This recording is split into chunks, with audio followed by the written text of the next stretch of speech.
म्हणाले डॉक्टर साहेब तुम्ही सांगितलं आणि मला अभिमान आहे की ज्या एका हेतूने शिवसेना प्रमुखांनी आधी मार्मिकला जन्म दिला, नंतर शिवसेना आणि मग सामना, वृत्तपत्र अनेक आहेत पण ज्याला सर्वसामान्याचं एक हक्काचं शस्त्र मानलं जाईल तो एकमेव सामना आहे, एकमेव सामना आहे. आणि या सामन्याच्या माध्यमातून या सगळ्या व्यथांना वेदनांना वाचा फोडण्याचं काम संजय तू करत आलेला आहेस, अजूनही करतोयस, या पुढेही सुद्धा करणार आहेस. आणि त्याच्यामध्ये असं काही नाही की एकच कोणतं तरी क्षेत्र घेऊन तू लिहित गेलेला आहेस. अनेक आहेत, साध्या साध्या माणसांच्या सुद्धा व्यथा आहेत, कधी सामाजिक, कधी भावनिक, कधी धार्मिक, कधी राजकीय, कधी महाराष्ट्राच्या आहेत, देशाच्या आहेत. हे केव्हा होऊ शकतं? ज्या वेळेला एखादा मनापासून लिहितो तेव्हाच हे होऊ शकतं, हृदयापासून लिहितो तेव्हाच हे होऊ शकतं. नुसतं काहीतरी पेन आहे म्हणून आज काहीतरी लिहायला पाहिजे म्हणून लिहिलं नाही. त्या समोरच्या माणसाच्या व्यथेशी, वेदनाशी जेव्हा तुम्ही एकरूप होता तेव्हा त्या भावनांना शब्द मिळू शकतात आणि वाचा फुटू शकते. आणि अशा या सर्व लेखांचं आज हे पुस्तक झालेलं आहे. मला खरंच आनंद आहे, अभिमान आहे की खूप मोठं काम संजय तू केलंस आणि त्या पुस्तकांमध्ये ज्यांच्या ज्यांचा उल्लेख आलेला आहे त्या सगळ्यांचे आशीर्वाद तुझ्या पाठीशी आहेत. आणि मग स्वामीजींबद्दल वेगळं बोलण्याचं मला काही कारण नाही. माणूस बिनधास्त आहे हे आपण बघितलं. म्हणजे भाजपात असून बेधडक शिवसेनेच्या व्यासपीठावर येणारा, कोणत्याही परवानगीची पर्वा न करता येणारा हा एकमेव माणूस आहे. एवढंच नाही तर मातोश्रीमध्ये सुद्धा बेधडक येतात. पण वयाने, अनुभवाने खूप मोठी अशी व्यक्ती आहे. त्यांना कोणी रोखण्याची हिंमत त्याही वेळेला नव्हती, आणीबाणीत नव्हती, तर आत्ता काय असणार? आता म्हणतात आणीबाणी आहे, पण आणीबाणी, ती आणीबाणी आणि झेललेली आहे ती, ही आणीबाणी असलीच तर ते काय परवा करतायत.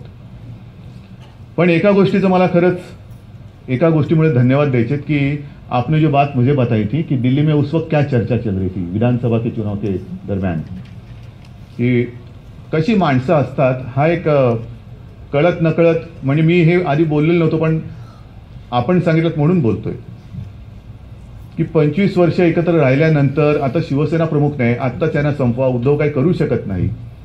जेमतेम आला तर किती येतील? 8, 10, 12 सीट येतील, तेवढ्यात हा आटपेल.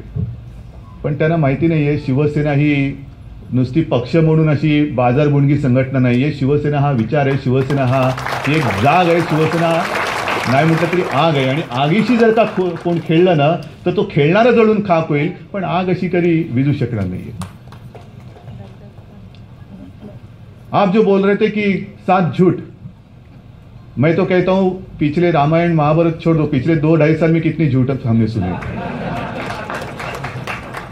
एक गोष्ट तर नक्की आहे की कामं, विकास कामं करून निवडणुका जिंकता येत नाही, लेकिन इसका अर्थ ये नहीं कि झूठ बोलकर सत्ता मिलनी चाहिए. आता सुद्धा जे काही चाललेलं आहे विचित्र आहे.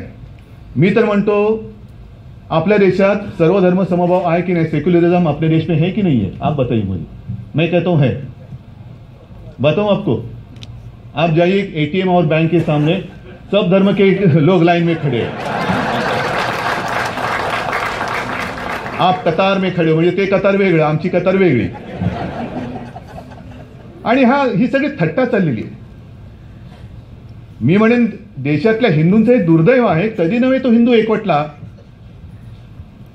आणि आहे काँग्रेस असेल, गांधी घराणं असेल, जवाहरलाल नेहरू होते, ह्या सगळ्यांचं जे काही पाप होतं त्यांचं माप त्यांच्या पदरात टाकल्यानंतर आम्हाला सगळ्यांना असं वाटलं होतं की आता हिंदूंचं सरकार आलं.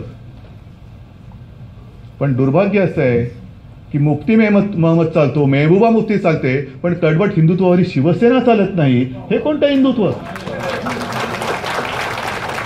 म्हणजे आम्हाला अटीतटी, आता ते मी मानत नाही, मी नाही परवा करत, कारण शिवसेना प्रमुखांचं रक्त माझ्या अंगात असल्यानंतर मला त्यांनी शिकवलेलं सत्तेची पर्वा नाही करायची कधी.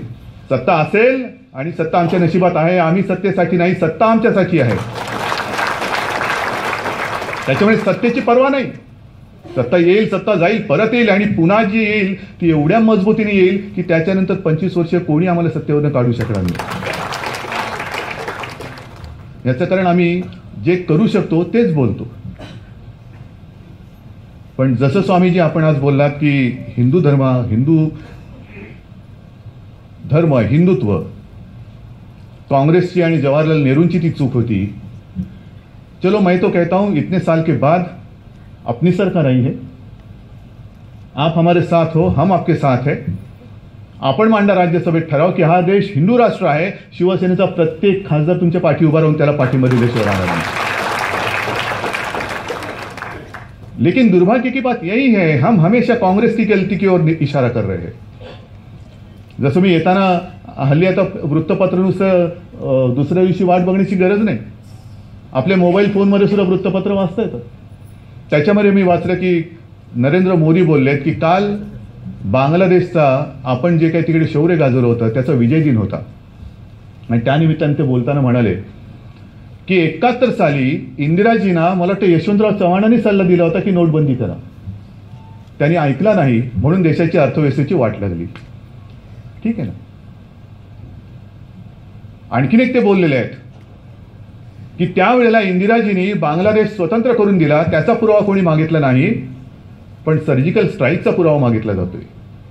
आणि दोन्ही गोष्टी, मी काही विरोधक नाही, पण निदान आपण ज्यांच्यासोबत आहोत त्यांच्याकडनं मला ही अपेक्षा नाही. आणि अपेक्षा नसल्यानंतर जर तुम्ही चार चौघात बोललात तर मला सुद्धा चार चौघात बोलणे भाग आहे. मला सुद्धा बोलायला पाहिजे. इंदिराजींनी जर 71 साली नोटबंदीचा ठराव किंवा प्रस्ताव यशवंतरावांचा होता आणि त्यांनी सांगितले की तुम्हाला काही वेळ लागले काय, निवडणुका जिंकायच्यात आपल्याला, म्हणून ते जो धुडकावला असेल आणि अर्थव्यवस्थेची वाट लागली असेल, तर त्यांच्यानंतर 1978 साली मोरारजी भाईंनी नोटबंदी केली होती. मग त्याच्यानंतर का अर्थव्यवस्था कोलमडली आपली, का पुन्हा नोटबंदीची आवश्यकता वाटली आपल्याला.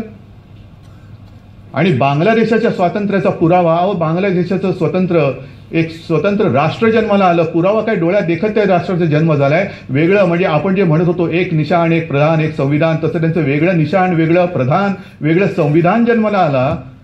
त्याच्यात कसला पुरावायची गरज आहे. आज सुद्धा आपले सैनिक इकडचे तिकडे गेल्यानंतर बांगलादेशचे सैनिक आपल्याला पकडतायत, हा पुरावा नाही, कारण आपलं सरकारच तसं आहे.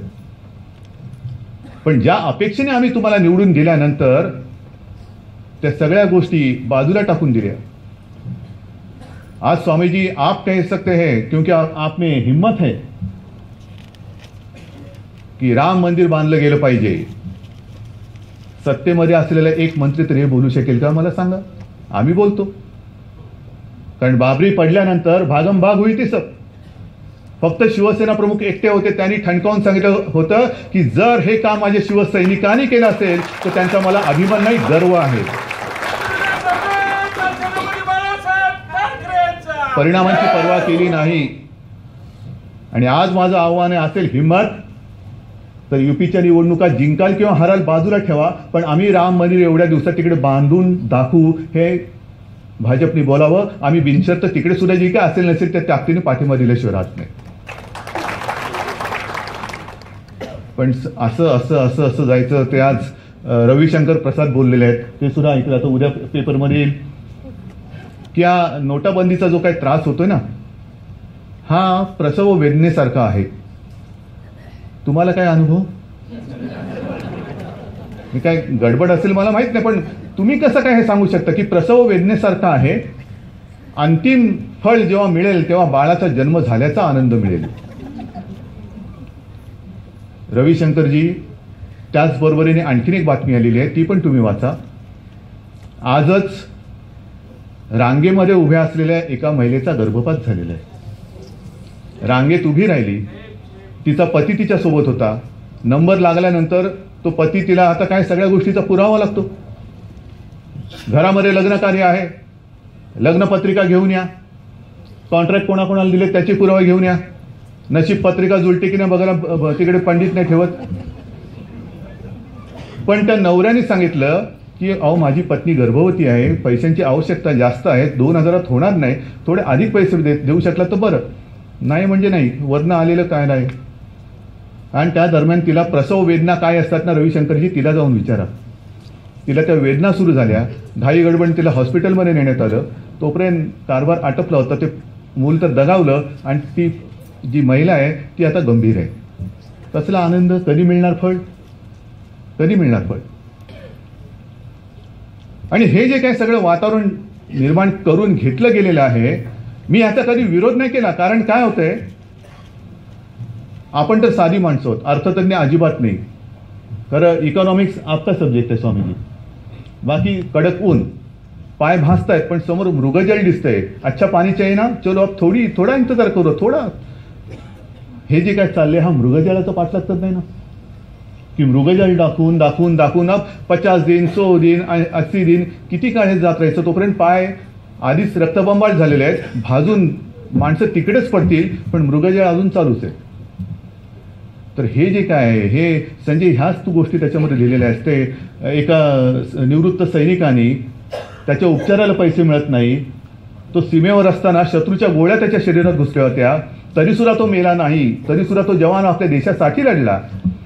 पण निवृत्त झाल्यानंतर उपचारासाठी पैसे मिळत नाहीत, स्वतःच्या हक्काचे पैसे मिळत नाहीत. आणि दुर्दैव असं, शत्रूच्या गोळीने जो मेला नाही त्याला स्वतःच्या पिस्तुलातनं स्वतःला गोळी घालून आत्महत्या करावी लागली. ही सच्चाई आहे, ही सच्चाई आजच्या देशाची आहे. आणि ही सच्चाई कोण मांडणार, कारण कोणामध्ये हिंमत नाही. आमच्यावरती सगळ्यांवरती एक संमोहन केलं गेलेलं आहे. जसं इंग्रज 150 वर्ष राज्य करून गेले तसं इंग्रजांनी सुद्धा सुधारणा केल्याच ना. पहिली रेल्वे ही इंग्रजांनी आणली. आज सुद्धा छत्रपती शिवाजी टर्मिनस, आता त्याला आणखीन छत्रपती शिवाजी महाराज टर्मिनस, हे त्यांनी बांधलेले आहे. मुंबई महापालिका त्यांनी बांधलेली आहे. गेटवे ऑफ इंडिया त्यांनी बांधलेलं आहे. पार्लमेंट, राष्ट्रपती भवन, आम्ही काय केलं. पण तरी सुद्धा इंग्रजांना आम्ही घालवलं, कारण या सगळ्यांपेक्षा नक्कीच आम्हाला प्राणप्रिय आमच्या देशाचं स्वातंत्र्य हे जास्त महत्त्वाचं होतं. आणि सहनशीलता म्हणजे आपल्या जनतेची कमकुवतपणा नाही. जनता सुद्धा विचार करते. जसं काल मला विचारलं की पंतप्रधान म्हणतायत की मला बोलायला देत नाही, राहुल गांधी म्हणतायत मला बोलायला देत नाही. तुमचं आता कोणाची कदाचित ऐकण्याची सुद्धा इच्छा राहिलेली नाहीये, कारण तुम्ही जनतेचं काही ऐकतच नाहीयेत. असं का, ह्या प्रश्नाचं उत्तर जनता तुम्हाला विचारते, तुम्ही उत्तर देताय कुठे. प्रत्येक वेळेला तुम्हाला एक एक एक एक एक गल्ली बोळामध्ये नेऊन सोडायचं. पहिल्यांदी का, नोटाबंदी झाली तर आतंकवाद संपेल. आजच पुन्हा हल्ला झालेल्या 3 जवान धारतीर्थी पडलेले आहेत.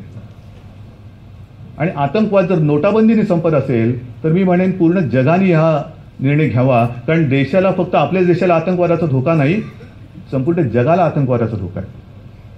करा ना, कशाला सैन्य पाहिजे, तो सुद्धा तिकडे कशाला मायनस टेम्परेचरमध्ये उभा राहील. त्याचं पण कुटुंब आहे, त्याचंही आयुष्य आहे, तोही त्याच्या घरी सुखी राहील. तो आपल्यासाठी तिकडे उभा आहे आणि तो उभा राहता तुम्ही उभे राहू शकत नाही. अरे तो स्वतःला गोळी मारून घेतोय का, तर त्याच्या हक्काचा पैसा मिळत नाही. पण आता त्या सैन्याची गरज नाही. नोटाबंदी करा, आतंकवाद संपवा, आयडेक्स मलिये काम पे चलिये. ह्या अशा सगळ्या थोतांडातून आपण चाललेलो आहोत. आणि अशा वेळेला खरंच कोणाची तरी नुसती पालखी उचलायची म्हणून नाही आणि कोणाची तरी सालटी सोलायची म्हणूनही नाही, निर्भीड पत्रकारांची गरज आहे. आणि मला तर संजय ती तू पुरी करतोयस, ती तू पुरी करतोस. बाकी आम्ही सगळे आहोतच. कदाचित उद्या मी आणखीन काय बोललो त्याची हेडलाईन येईल. कारण जसं मी ज्या वेळेला शिवसेनेत काम करायला सुरुवात केली त्यावेळेला माझ्यावरती आणि बाळासाहेबांवरती घराणेशाहीचा आरोप झाला होता. ही आमची घराणेशाहीची काय म्हणा गुण आलेत की नाही मला माहिती नाही, पण अवगुण नक्की आलेले. जे समोर दिसतंय आणि जे पटत नाही, माझ्या आजोबांनी जे सांगितलं होतं, अन्यायावरती लाथ मार, तो ती लाथ अन्याय कोणी का करेना मी मारल्याशिवाय राहणार नाही, मी मारणार. आणि सगळी ताकद माझ्यासोबत असल्यानंतर मला कोणाची पर्वा नाही, कारण मला कोणाकडे हात पसरून जायचंच नाहीये. आजच येताना मी कुठेतरी वाचलं, असं कोणतरी अनौपचारिक यांनी बोललं की मुंबईबद्दलची आमची विजन जर सेनेला मान्य असेल, आता तुमची विजन तपासायला मी काय डॉक्टर लहान आहे, हे डोळ्याचा नंबर काढायचं काम तुमच्याकडे, हे तुमच्याकडे मी पाठवतो, तुम्ही मला नंबर काढून द्या आणि मग बघतो त्यांची तुमची विजन काय आहे. तुमची विजनची मला पर्वा नाही. माझ्या मुंबईकडे जर वाकड्या नजरेने बघाल तर ती विजन मी अजिबात सहन करणार नाही. तुमची विजन तुमच्याकडे, पण मुंबईवरचा महाराष्ट्राचा ठसा पुसणारी जर तुमची विजन असेल तर ती विजन कोणाची असेल ते डोळे आम्ही बंद केल्याशिवाय राहणार नाही. आणि म्हणून मी तुम्हाला सांगतो, हा जो काय सर्वसामान्यांचा आवाज आहे, हा आवाज उठवण्याचं काम सामना करत आहे. आणि त्या सामन्याची जबाबदारी संजय तुझ्यावरती शिवसेना प्रमुखांनी दिली आहे. तू अत्यंत समर्थपणाने पार पाडतोयस. या सगळ्या काळोखामध्ये मगाशी कोणतरी बोललं नाही, सच्चाईची पानं म्हणजे मशाल आहे. आहेच ही मशाल वाटही दाखवतं आणि अन्याय सुद्धा जाळून टाकणारी अशी ही मशाल आहे. आणि म्हणून मला असं वाटतं संजय, जसा तू आहेस तसाच राहा. आता मगाशी तुम्ही बोललात ना संजय उगाच, काही जणांना असं वाटतं की संजय उगाच लिहितोय काहीतरी. तसं उगाच नाहीये. त्या शब्दाला अर्थ आहे. आणि त्या शब्दातनं पुन्हा एकदा मी माझ्या आजोबांची आठवण सांगेन की टीका कशी असायला पाहिजे की समोरच्याला कळलं पाहिजे माझं काय चुकतंय. नुसतं ओरबाडणारी टीका नकोय, रक्तबंबाळ करणारी टीका नकोय. तर ज्याच्यावरती टीका केली जाते त्याला कळलं पाहिजे अरे माझे खरंच चुकलंय आणि मला सुधारलं पाहिजे. अर्थात हे समोरच्याला कळण्या एवढं त्याचं मन मोठं असलं पाहिजे, हा भाग वेगळा असो. आज पुन्हा एकदा या निमित्ताने जुन्या आठवणींना उजाळा मिळाला आणि त्या जुन्या आठवणी सगळ्या तू पुस्तक रूपाने इकडे या सगळ्यांच्या हाती दिलेल्या आहेत.